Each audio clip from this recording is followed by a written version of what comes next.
Good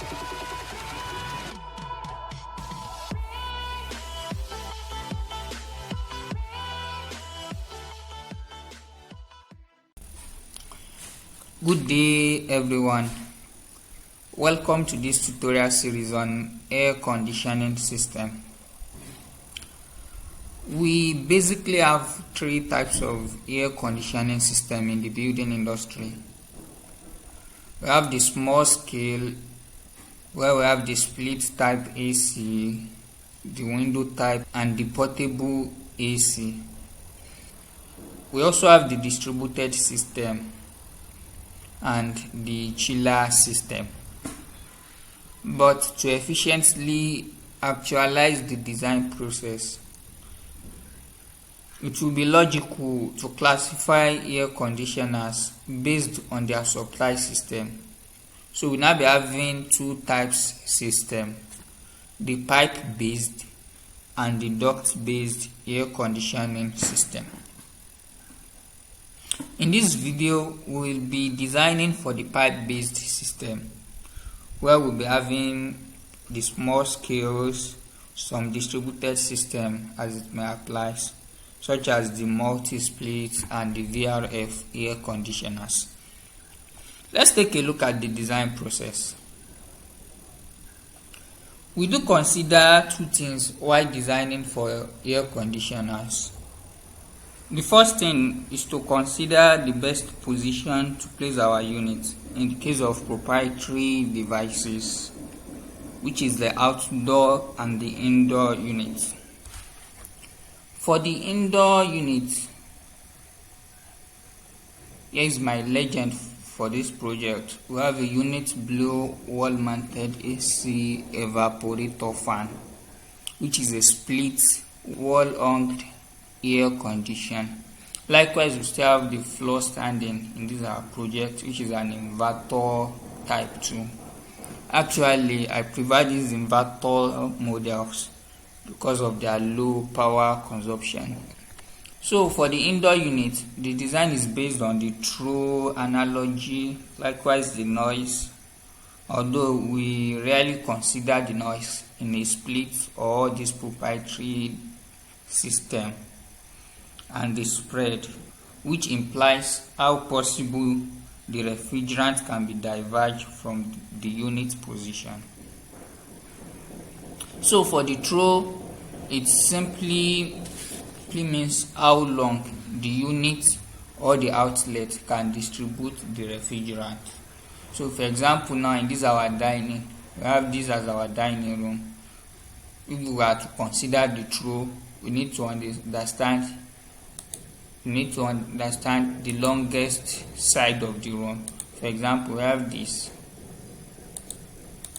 so which is 4.6 meter, and we have this,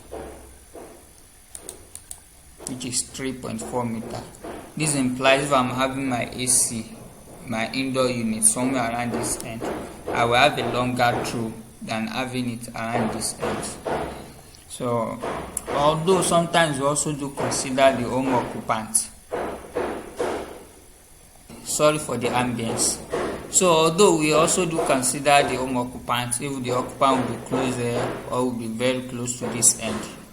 So, but on a norm, we do consider the throw, which is how long the air condition will be able to throw is conditioned here. So likewise, let's look at the kitchen. Okay, we're not having this here. For this our main launch, okay, for example, we're having a floor standing here. So we have a longer throw here than having it like this. So, but most of us, our floor standing units, they do have a throw of up to 20 meters. So they are very good in terms of throw consideration. And the second thing I made mention of was the spread, which means how possible the air will be able to diverge. So for example, now you need to consider where you are placing your unit.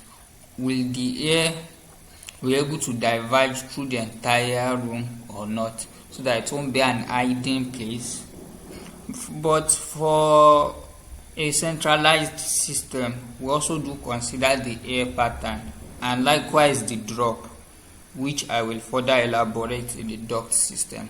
So these are the three considerations we mainly consider for an indoor system.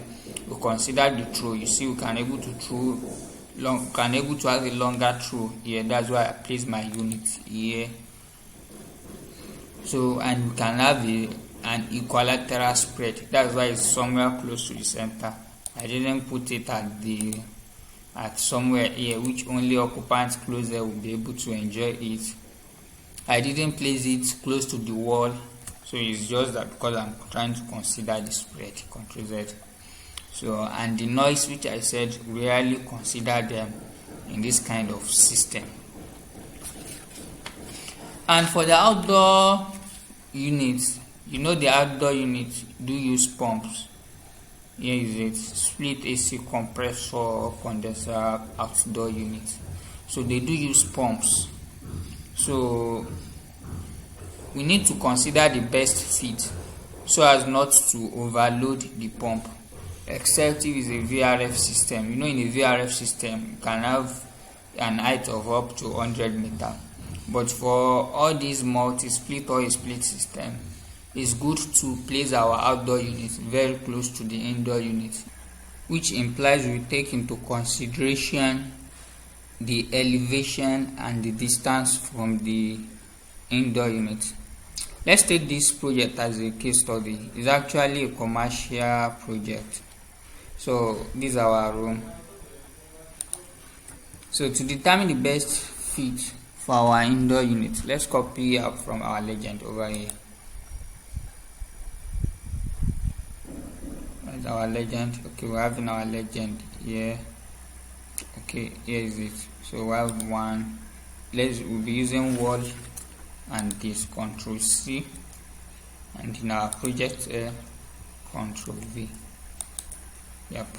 So by considering the best fit for our indoor unit first, let's scale it down.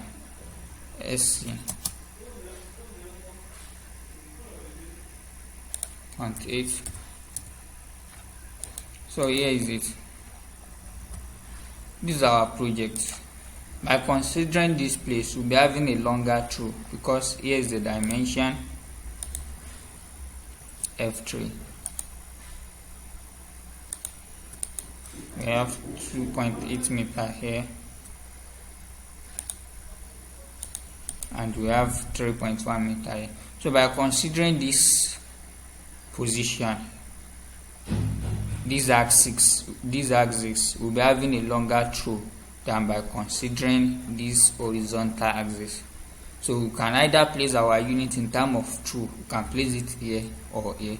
So but in terms of spread, it's far better to place it here, but the through is far emphasized than the spread. More so, based on the spread, we'll be placing our unit somewhere around the center. So which implies if we place it at the center here, very close to at the door. So based on this architectural plan, we can either, the best fit position is to have it along this vertical axis. So we can either have it here or here.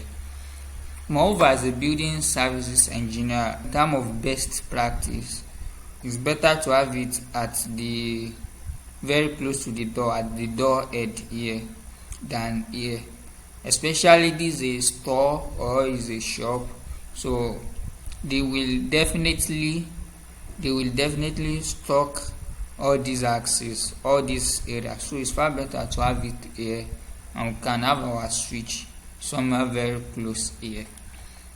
So this is how we do design for the indoor units. Let's consider another space or room too, like this shop too. So if we are to design, if we have it here, we have a very good throw. Likewise here, but in terms of best practice, I will also suggest having it somewhere here. So let's rotate RO. So I will suggest having it here too, because they would definitely stock this axis, and this axis. So but if you place it here, which is almost the same principle, is good, but we won't have the same spread. So spread consideration has nullified this place. So it's far better to have our units here. So you can just place it here. So CP, we have to design and design. So I still have another room we need to consider. Okay, is this like this shop now? So we're having two space. If I place it here, which is based on the former principle, we have a longer throw which is almost 8 meters, but placing it here we have 5 meters. So on a norm, it doesn't seem logical to be having a single AC for this big shop. So we'll be using 2 AC. So on best practice, we can have one here, but if we have it here, it will be difficult. Okay, we can have another one here, or we can have it here and here. So let's just consider having it here, RO.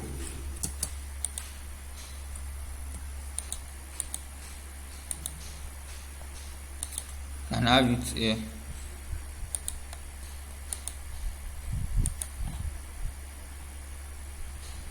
CP. We have it here too. Very close here, which is far better. So this is how we do determine the best position for our unit. The second thing is the outdoor unit. As I said, it's good to have it very close to the indoor unit. It will limit the installation cost. Likewise, the pump, we won't be overloading the pump. Let's see, that's 0.6. You can just have it very close outside here. So, but as a mechanical building service engineer, most professionals do make the mistake. For example, in this project, which we're having our first floor, some professionals now place this outdoor unit at the ground floor. For this, for example, for a space we are having a let's say CP.